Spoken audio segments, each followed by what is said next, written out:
tengo a mi derecha don Oscar Heredia, gracias por estar con nosotros. Lo mismo don Carlos Cordero, gracias por venir. A ver, ¿cuál es su primera impresión, don Oscar? Sí, yo creo que la decisión del gobierno en función de un acercamiento a la Central Obrera Boliviana, porque es eso, ha consolidado lo que en algún momento había mencionado su dirigente Guarachi, había planteado 5% y 3.3%, y el resultado es una decisión política de acercamiento a los trabajadores. Ellos tienen, más allá de un convenio político, ellos en algún momento han pedido que se les asigne espacios políticos en la Asamblea en la próxima elección, como también se les asigne algunas en el Ejecutivo. Esto es una muestra clara que es una decisión consensuada con la Central Obrera Boliviana y no tomando en cuenta la posición de los empresarios, especialmente de los industriales, que rechazan este incremento porque les afecta, lógicamente, al proceso productivo y a sus costos sociales que se incrementa en el precio de sus productos, ¿no?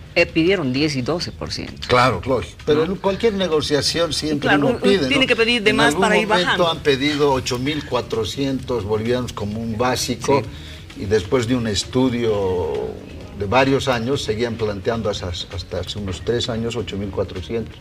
Y si han pedido 12, pues era porque iban a rebajar, ¿cierto? De 10 a 12 en la negociación.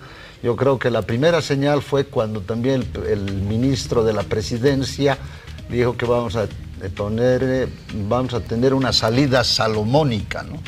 Yo creo que más salomónica con los trabajadores. Sin embargo, este incremento salarial no soluciona las necesidades de los trabajadores, porque si hemos visto la televisión, ha habido marchas en Cochabamba expresando su rechazo a este incremento, porque sí, hay muchos que no están de acuerdo. O sea, no es, digamos, lo suficiente como para mejorar y reducir la pobreza y mejorar la calidad de vida de los bolivianos, ¿no? Sí, como el sector del magisterio que no está de acuerdo. ¿Usted qué piensa? ¿Que esto tiene que ver con lo político, si una movida política?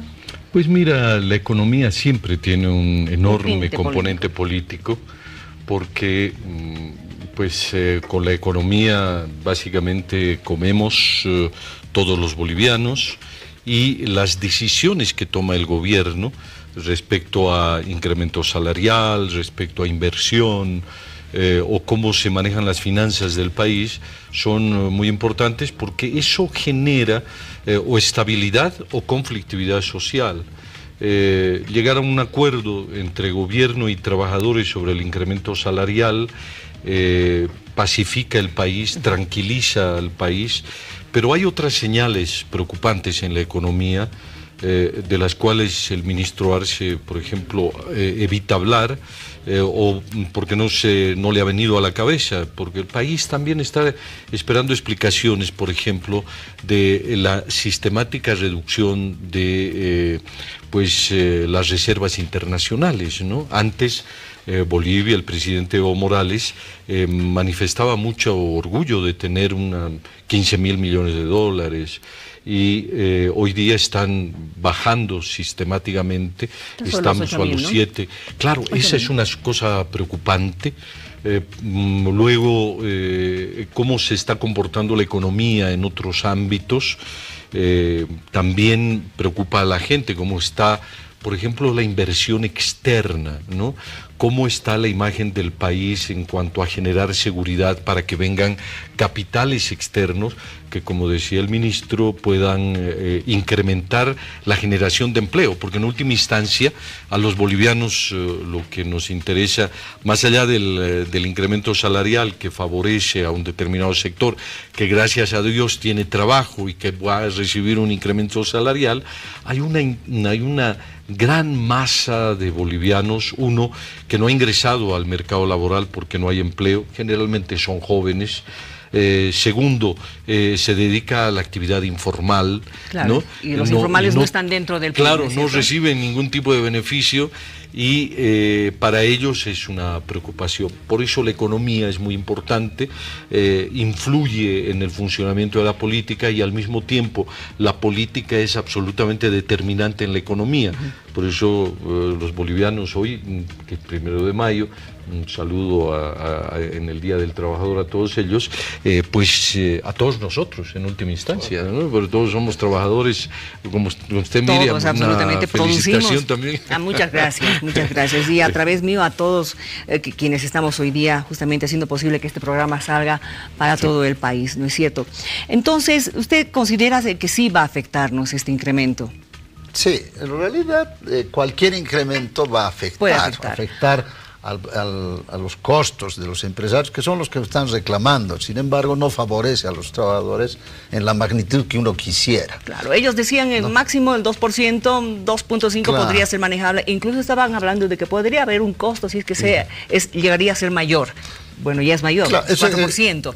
El efecto es que casi siempre quienes pagan el incremento salarial somos los que consumimos, porque cualquier incremento salarial, el empresario lo que hace es incrementar sus costos y adicionar al precio, eso es natural. Sin embargo, creo que el gobierno también ha tomado en cuenta que la economía en algún momento tenía un crecimiento del 6.8% y después fue bajando 5% y ahora se ha estancado al 4%. Pero no estamos manteniendo. Claro, pero no podemos hablar de desaceleración, porque hay una desaceleración. No, o sea, 6.8, 5.4, 4.6, 4.20 y tantos, hasta 4.22, o sea, hay unos 3 años de estancamiento, creo yo, ¿no? Entonces, que no hay un movimiento, una buena economía, o sea, pero eso no quiere decir que no hay crecimiento. Pero no es que ha seguido creciendo, claro, estamos creciendo todavía, pero es un crecimiento sostenido. Claro. Ya. Entonces, y creo que en función de eso también ellos ven que el incremento salarial tiene que tener un rango, porque el gobierno ha proyectado 7.2 de déficit fiscal. Si usted ve que el incremento salarial va a favorecer a 400.000 trabajadores públicos, por ejemplo, eso incrementa el presupuesto en gastos corrientes. Eso también puede incrementar el déficit fiscal, porque no tenemos los ingresos que teníamos hace mucho tiempo. Eso implica también que posiblemente nos estemos consumiendo las reservas internacionales para poder tomar algunas medidas para cubrir los gastos corrientes, la inversión, y lo mismo que está sucediendo con el endeudamiento, que llega más o menos, se dice entre 10, dice el gobierno, un asambleísta importante dice que es 13, sin embargo más los 6 que es una deuda ya comprometida, son 19.000, etcétera. Pero el PIB también ha crecido. No, lógicamente, no es cierto, claro, 40.400 millones de dólares, ¿cierto? Va creciendo. Ni duda cabe, o sea, yo creo que ninguno puede decir que nuestra economía está yendo estamos en una crisis, pero sí estamos en una desaceleración, ahora en un estancamiento, que seguramente hubiera sido mejor si el gobierno hubiera tomado decisiones pertinentes y prioritarias en la utilización de los recursos. ¿Qué quiere decir eso? Que ahora nos habla de industrialización. Ya estamos en proceso de industrialización. Pero en el inicio, usted sabe que ya estamos 14 años de gobierno. Pero ya estamos, digamos, en ese proceso, ¿no es cierto? Vamos a tener grandes noticias a fin de año con lo del litio. El litio es a mediano y largo plazo, incluso el mutún mediano y largo plazo, el turismo mediano y largo plazo. No nos olvidemos que el turismo es algo importantísimo, y no lo digo yo, lo dice la Constitución Política del Estado, es un recurso estratégico declarado hace más o menos 10 años. Si hace 10 años se hubieran dado cuenta que el turismo hubiera sido importante, seguramente hubiéramos tenido ingresos maravillosos sobre este tema. Justamente de eso hablaba el ministro de industrializados, ¿no? Industria, pero además hubiéramos tenido la posibilidad de tener más gas. Eso también es importante.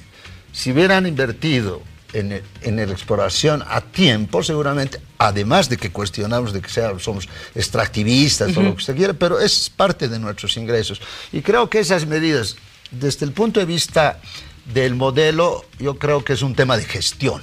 O sea, no han sabido administrar o gestionar la cantidad grande de recursos. Se dice que son 60.000 millones de dólares. Ahora, entonces, si eso hubieran invertido a tiempo, es lo mismo que cualquiera de nosotros. Si en jóvenes derrochamos mucho nuestro dinero, resulta que cuando tomamos madurez y nos casamos, etcétera, no habíamos tenido ni siquiera un ahorro, no habíamos tenido ni siquiera una casita, etcétera, etcétera.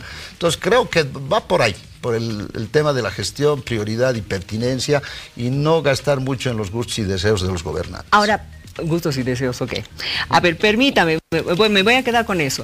¿Qué pasa con este sector informal, ya que estábamos tocando hace un rato el tema? Este sector informal que, bueno, contrabando, ropa usada, etcétera, etcétera, y no paga impuestos, pero sí está recobrando recursos.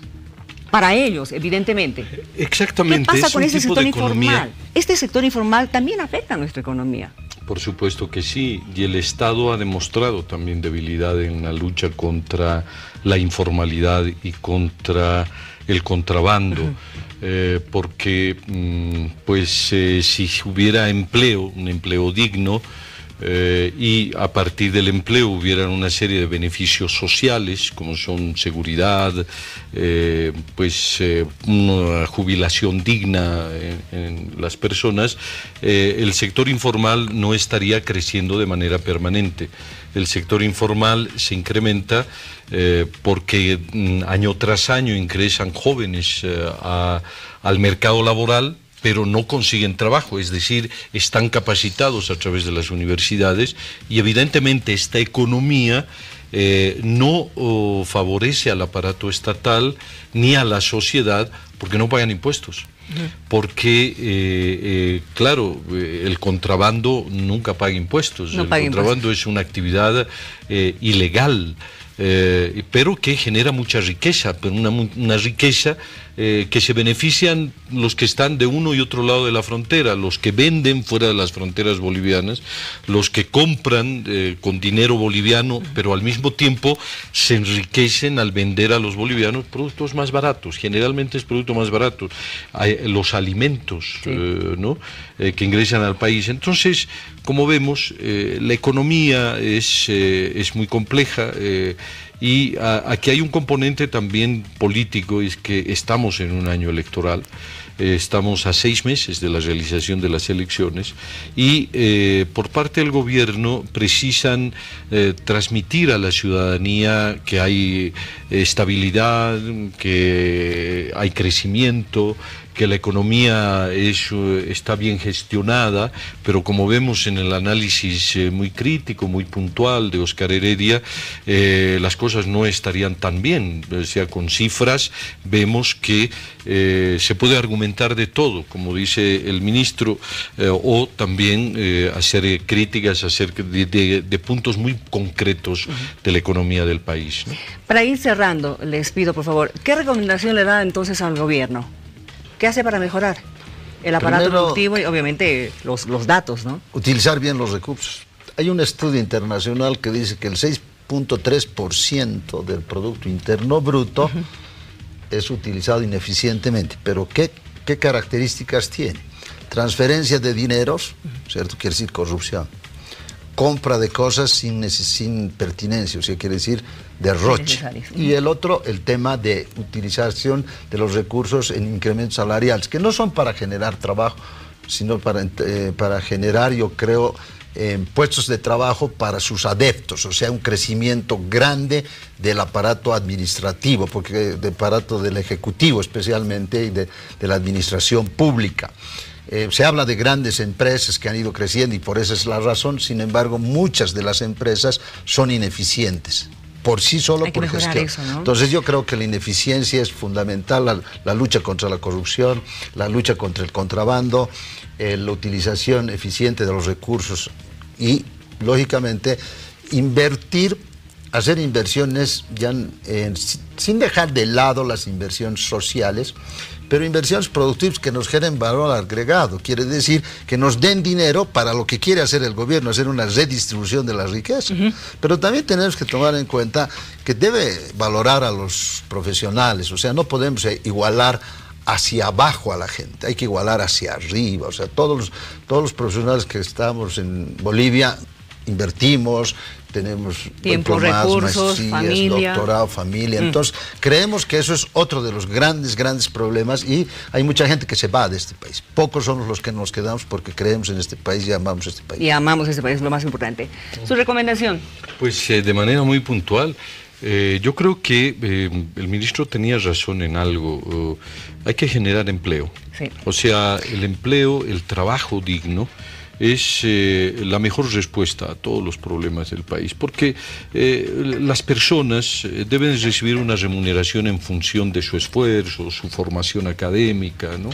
Y a partir de eso, del trabajo, pues tienes todo tipo de beneficios, ¿no? O sea, dinero constante que te va a permitir mantener a la familia, educar a los hijos. Si no hay empleo, o sea, y claro, el gobierno tiene que tomar las decisiones que sugiere Oscar, que son muy pertinentes, ¿no? Hay que producir inversión, hay que tratar con, pues, de manera igual a determinados sectores, pero también hay que hacer diferencias en función de sus capacidades, de su formación.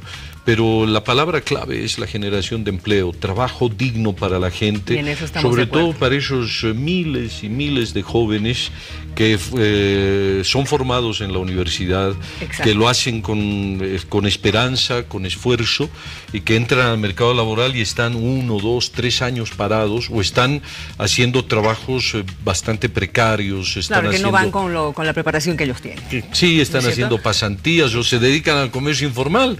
Es increíble encontrar jóvenes que uno los ha formado durante años, ¿no? Que están dedicados al comercio, ¿no? Al servicio, ¿no? A los servicios, evidentemente. Taxis. Trabajando en ventas, pero son profesionales, abogados, politólogos, sociólogos, ingenieros también. Y esa es una de las metas que justamente mencionó hace unos instantes el ministro Luis Arce. Gracias por haber venido. Vamos a seguir hablando, yo sé, mucho todavía durante todo el año. Don Oscar, muchas gracias. Carlitos, mil gracias por venir. Nosotros continuamos con más.